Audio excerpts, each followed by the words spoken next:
A quick note before we get started.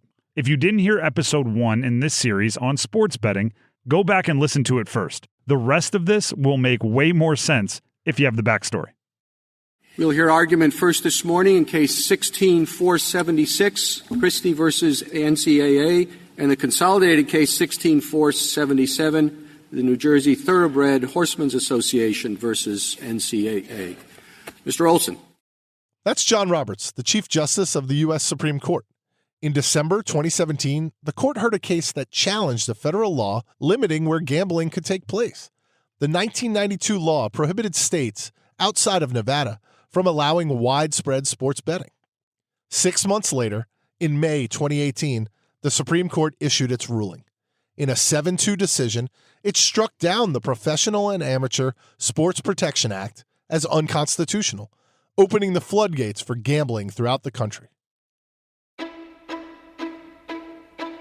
I'm Brian Murphy from WRAL News. And I'm Tim Donnelly from 99.9 The Fan. And this is episode 2 of a brief history of Triangle Sports on legal sports gambling in North Carolina.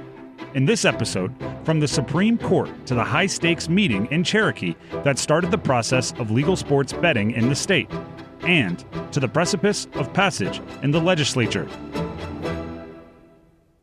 Justice Samuel Alito wrote the court's majority opinion on the case that ended up dismantling the Professional and Amateur Sports Protection Act, or PASPA, and summed up the debate to come pretty well. Reading from Alito's conclusion, the legalization of sports gambling is a controversial subject. Supporters argue that legalization will produce revenue for the states and critically weaken illegal sports betting operations, which are often run by organized crime. Opponents contend that legalizing sports gambling will hook the young on gambling, encourage people of modest means to squander their savings and earnings, and corrupt professional and college sports. The legalization of sports gambling requires an important policy choice, but the choice is not ours to make. Congress can regulate sports gambling directly, but if it elects not to do so, each state is free to act on its own. Our job is to interpret the law Congress has enacted and decide whether it is consistent with the Constitution. PASPA is not. PASPA regulates state governments' regulation of their citizens. The Constitution gives Congress no such power. PASPA is the Professional and Amateur Sports Protection Act. We're getting used to the Supreme Court making big, life-changing decisions. The court also makes a ton of very technical ones, too, that don't get a lot of attention. But this one really had a direct impact on the lives of Americans, and almost immediately. With that ruling, states were free to allow sports betting, and some moved quickly. Within weeks, Delaware was accepting in-person bets on games. New Jersey would follow soon thereafter. And it would not take long before some in North Carolina wanted to get into the game. We'll be right back.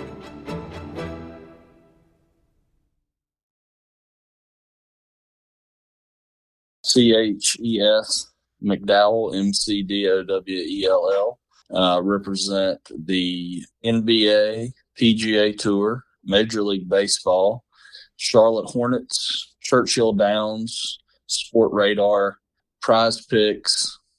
That's Chess McDowell, a state house lobbyist who would play a critical role in the passage of sports betting.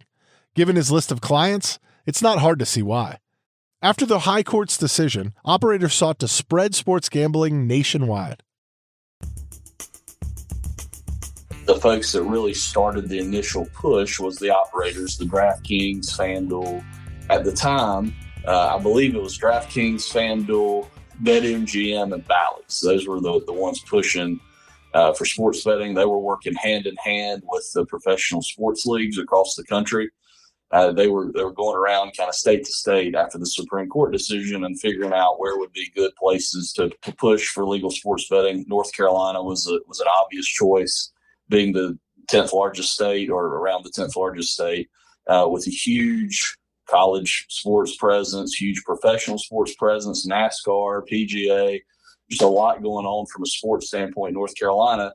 It made logical sense, and North Carolina would be one of the places that they wanted to go. And this was about 2018 when they first started talking about trying to push this in North Carolina.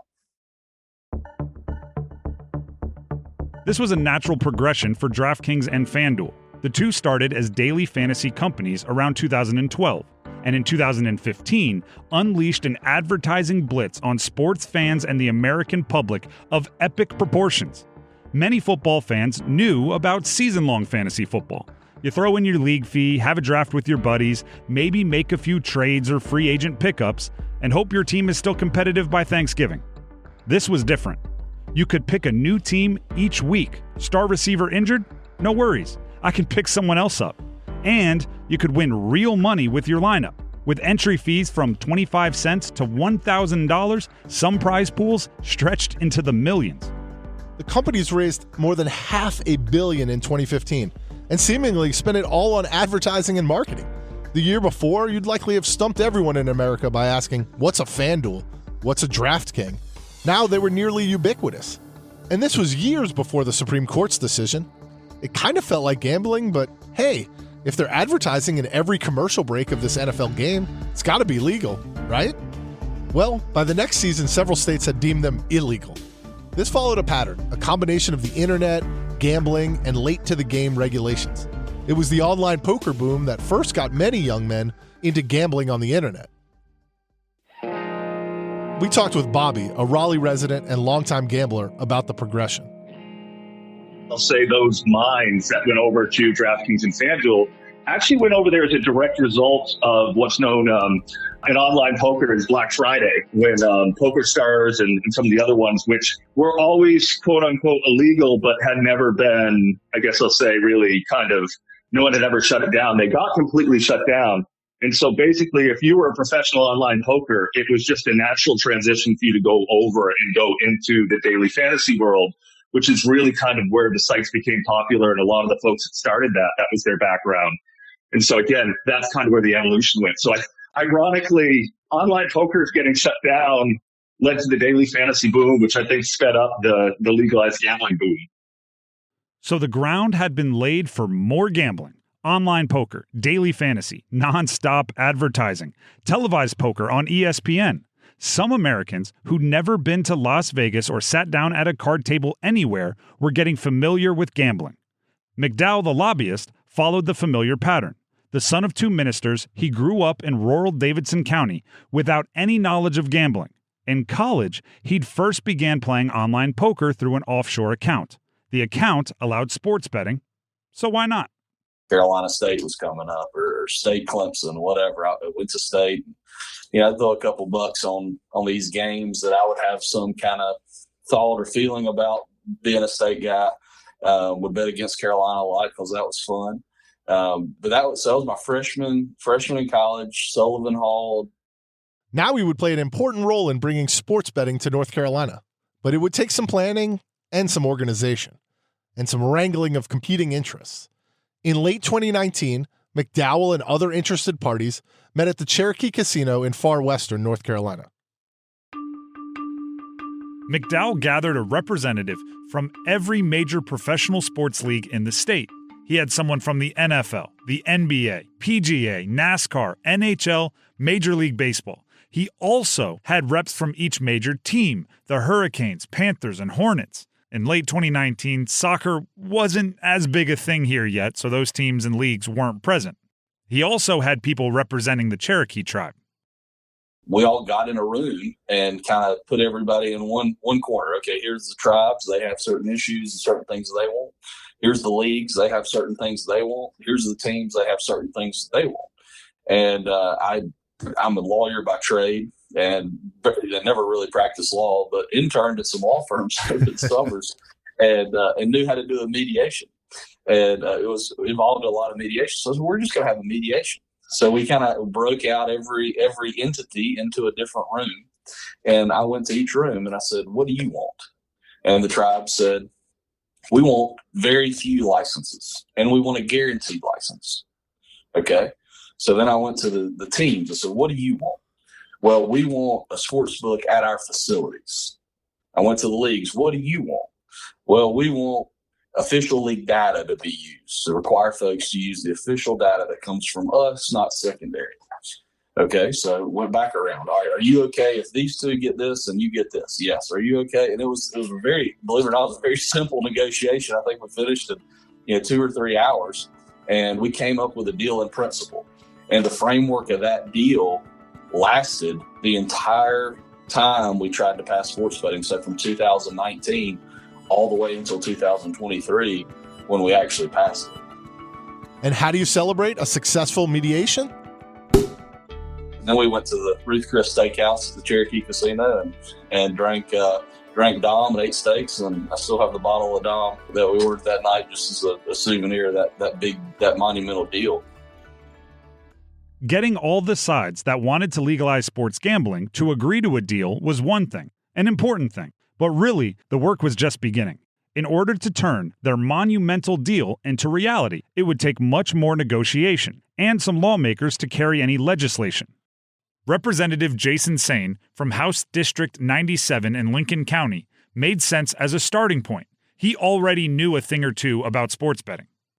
The Supreme Court ruling led to what we started talking about in terms of sports betting in North Carolina. But I could see it when I would visit Vegas or other spots that had sports betting, the amount of people who were doing it.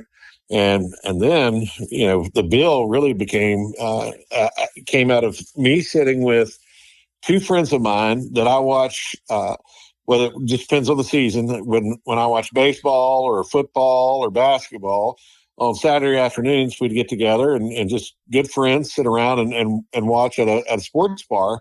And I'd watch them place bets on their phone. And so that to me was, kind of a striking moment, because I asked the question, I said, how is it that you're able to do that? That's not legal here in the state. And of course, I'm not trying to out my friends. However, they explained it to me that they were using a VPN and they had a service and it was offshore and they were able to place bets and were participating in it. And not a judgment here. I just, continued on. I've never placed a bet that way.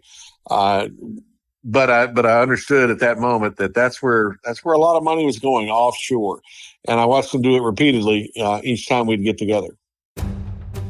Brian, I have to step in here and say, we all know somebody that's been gambling since, well, depending on how much we want to get our friends in trouble, for a long time. And there are those people in North Carolina.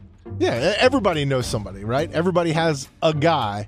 Some of us may have had a guy at some point in time, definitely not around here or anyone that you could talk to. No, it's sports gambling has been around, right? Spreads and everything. Just because it's only legal in Vegas, I've never been to Vegas and I know what a spread is. So somewhere along the lines, I learned it.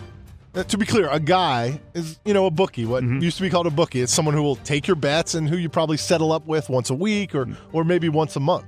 It's way less high tech, but just as effective for getting something on the line during games. But technology started to change all of this as well.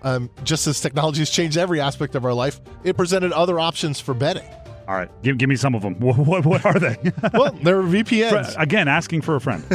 There are VPNs, virtual private networks that can be used for privacy or to hide how folks are getting on the internet. So you can have your computer connect through a server located in a state where betting is legal, or maybe even a country where betting is legal, and wow, you've now found a way around the geofencing that's blocking you here in North Carolina. I've heard of accounts that I think don't even need that, right? Just kind of an offshore online account. You can go, you can find them. The internet is a vast place, and you can put some money down there. Although it is really hard to get your money out. Yeah, they're set up in countries like Costa Rica or Panama, and they look and feel much like the sports books you'll see here in America. It can be a little tough to get your money in and to get your money out, because credit card companies often flag it as fraud. But if you're determined enough, you can certainly get your bets in. I have a story about them asking me to put it in Bitcoin in 2010, and I really, really wish I would have put some in Bitcoin and just kept some for myself in Bitcoin. Would have been a lot more rich, but I couldn't get it in. I couldn't get it in the account at all, and it didn't end up happening. And one of the issues that lawmakers will talk about is that they don't know where the money that goes to these companies ends up. Right? Mostly it could probably be a legitimate company just operating in a different country, but they say, that money could be used to support cartels or other unsavory groups. And that's one argument that lawmakers made in trying to pass this bill. Here's Representative Jason Sain again. As my friends were doing, as they were betting on offshore, they don't really know where the money was going. They were more concerned about the betting process. I'm concerned about it from a standpoint of where does that money eventually end up? Does it end up in some type of criminal enterprise? Is it something that's going to enemies of the United States? Just don't really know. And the average consumer wouldn't have the ability to track that. It's something they wouldn't be intending to fund, but they could be funding it. So just kind of thinking about it from a state perspective, but also from a global perspective, and seeing that other states were passing sports betting, and that we would be in competition with them or not. And if we were going to be doing it, or we should be doing it if our neighbors are collecting revenue off our citizens and paying for their schools and their roads, when our citizens would probably be just as willing to place their bets here and wouldn't probably mind helping fund the things that they use a lot.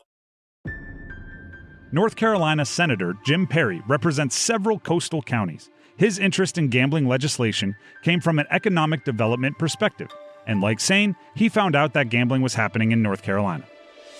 Well, someone came into my office and asked me if I realized that North Carolina has sports betting today, and I said, "Well, what do you mean? You mean like at one of the casinos?" Or they're like, "No, you can open that computer and bet on sports today." I was like, "Nah, you can't." And the guy took his credit card and logged into the computer and put money on a betting site within about 3 minutes. And so he comes into your office and does that. And then what's the ask at that point? Well, he said, "So I wanted to know if you would consider looking at legislation to regulate sports betting in the state." He said, I'm not even going to say make it available or make it legal, because the truth is that it's here. And he also made I thought an interesting comment. He said, every law enforcement guy in every county knows who the bookies are. It's time to stop pretending that stuff doesn't exist. And he talked about the value of the underground industry. But then when he really got my attention was when he talked about the competitive advantage that sports teams have in other markets, and especially North Carolina being a smaller market, and how that it put the sports teams at a disadvantage in our state when they didn't have the additional revenue stream, but they still had to compete against all the same salary caps. So you're competing against teams in larger markets that can charge more for their ticket prices. And because of the league, the salary cap is where it is, and they're competing against these teams with other money. And then our state hamstrings them on the revenue source that they have. I mean, that just, from a business standpoint, that made no sense to me. North Carolina lawmakers serve 2-year terms, and the odd years are known as long sessions. A 2-year budget is set. The sessions run a lot longer, giving lawmakers time to push bills. Legislating in the even years, election years, is tougher. Typically, lawmakers aren't around until after the primaries, and they must get home in time to campaign in the general election. So there might be some tweaks to the budget and a few other fights, but even years are not typically the time for passage of, say, a major expansion of gambling in the state. But in 2020, it stood no chance. Thank you for joining us as we continue to track the spread and impact of COVID-19 in our community. I'm Deborah Morgan. And I'm Gerald Owens. While we have more cases here in North Carolina, today's headlines, both locally and nationally, focused on the economic impact and how the federal government will help America recover. Despite the pandemic that took over all aspects of government, gambling supporters like Chess McDowell found a relatively easy way to make incremental progress. Honestly, I think we'd have had this at least a year sooner, but for COVID. That took all the air out of the room. It was made clear we're not doing anything except COVID, but we did take a bite out of the apple. And the bite we took was allowing sports betting on the Cherokee tribal lands. And so everyone agreed in that meeting, we'll let the Cherokee go first. We'll all support a bill that will give the Cherokee the ability to take bets on tribal land, which is a change to their compact and their agreement with the state. which had to happen through legislation. We all agreed that we would do that, and we advanced the ball a little bit, right? Even though we had COVID, even though we had all these other hiccups, we were able to advance the ball. And so when we go back the next year after doing that, we can say, hey, sports betting's already happening legally in North Carolina. It's happening at the Cherokee Casino. And so that we did advance the ball. The bill to allow wagering on sporting events and horse racing on tribal lands in North Carolina passed with overwhelming support. The Eastern Band of Cherokee Indians opened their first casino in 1997 thanks to federal laws that limited what North Carolina could do to stop it. When it started, the casino was only allowed to have computerized games, no live dealers. But in March of 2021, on the eve of the NCAA tournament, the Cherokee casinos, they now have 2, opened in-person sports books. Legal sports gambling had come to North Carolina without much of a fight. And now, supporters were ready to fight for legalized mobile sports betting, a much bigger ask. We'll be right back.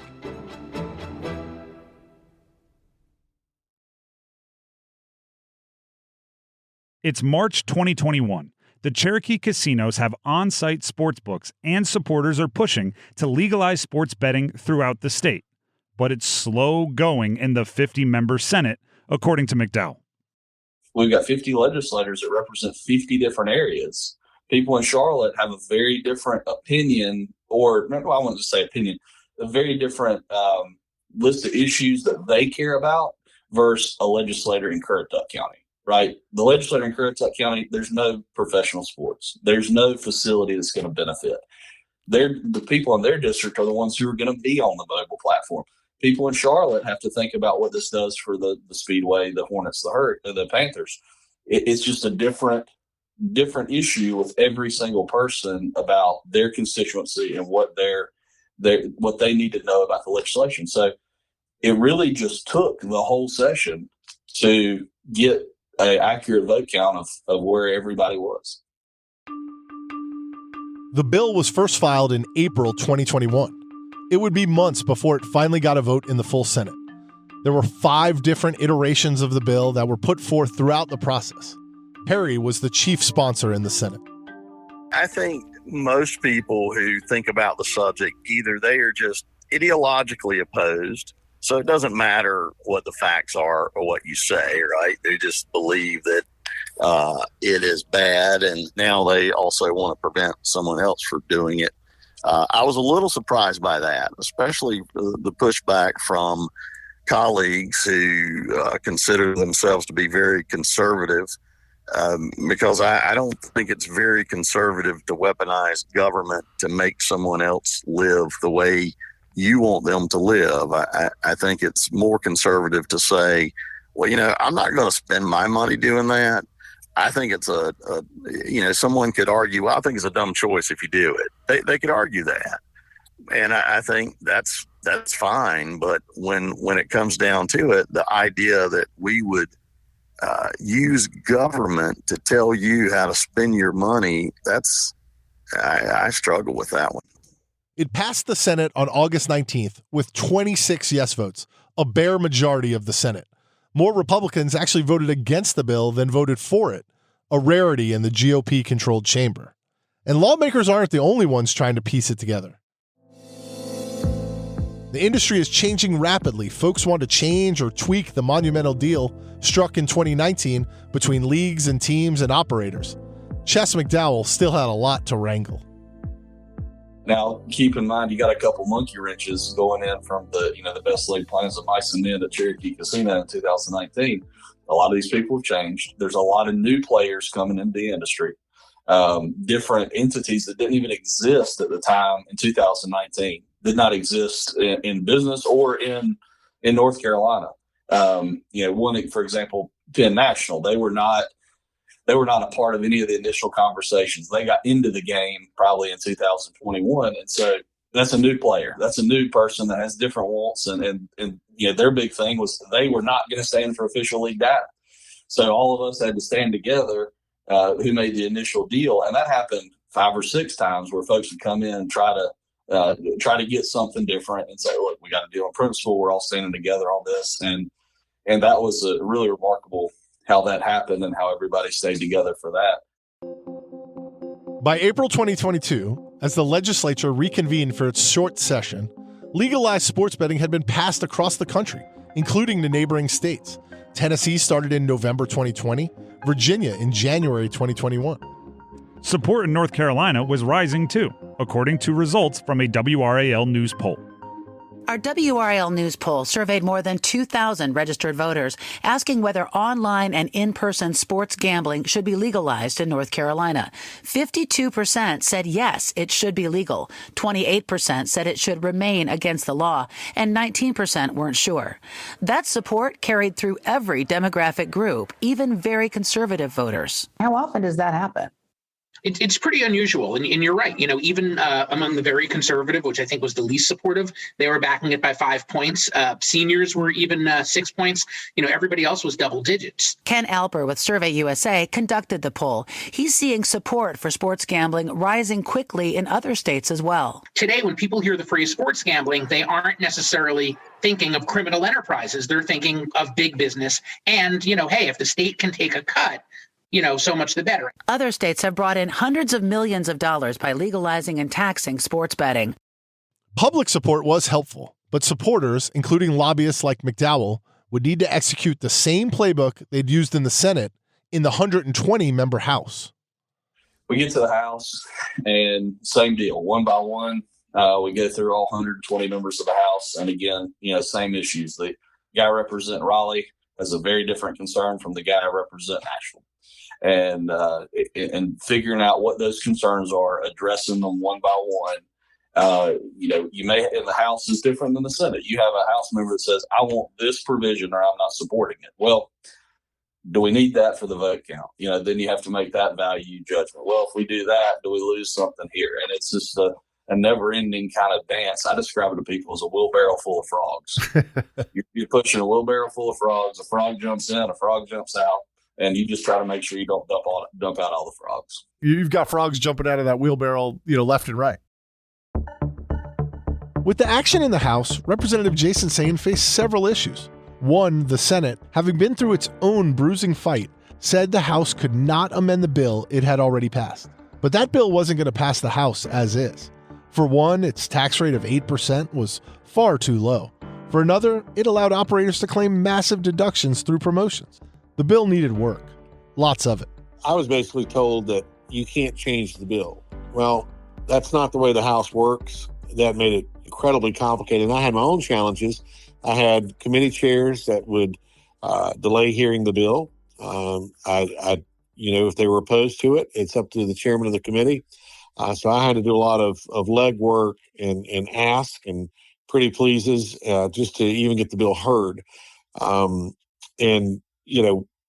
I didn't get to pick the assignments as far as what committees the bill would go to. And then with the extra process of having a bill I really couldn't change and then trying to run a separate bill for the changes that needed to happen, we had to get two bills passed. That was really a struggle. And we were up against the clock as we were finishing budget. I think some of the opponents were trying to run out the clock. I know they were. But to even get it to the House floor was quite a feat. So Sain tucked all the changes into a separate bill, but in order for the entire package to go into effect, both bills would have to pass the House, where opposition was stiff. It included someone used to tough athletic challenges against formidable opponents, Representative Marcia Morey of Durham. I grew up being a age group swimmer and went on to swim in college, made the United States teams for the World Championships, and then was co-captain of the Olympic swim team in Montreal, Canada. After law school, my first job was with the NCAA, and I investigated college recruiting violations, cheating, violations of NCAA rules, and then went on to be a DA in Durham. And did you swim in the 76 Olympics? Yes, swam in 2 races, 100 and 200 meter breaststroke. How'd you do? The East Germans swallowed us whole, and so if anyone would have gambled on our success, they would have lost heavily. Morey was far from alone in her opposition. And unlike many issues where predictable voting blocks form, with Republicans lining up on one side and Democrats on another, this issue cut across those familiar partisan divides. Well, we did have a strange coalition because it was not on party lines. We had some very devoted Republican conservatives that were against it on probably moral grounds and thought gambling is bad for, human families and a waste of money, predatory. And then we have some very liberal Democrats on the House side who are also very opposed to it on similar reasons. Still, after a lengthy committee process, many changes, and an awful lot of vote counting, supporters in the House brought both bills to the floor on June 22nd, 2022. Once again, Chess McDowell. We had what we thought was a good vote count. And we had very recently talked to everybody within probably 48 hours. There's a ton of people working on this thing.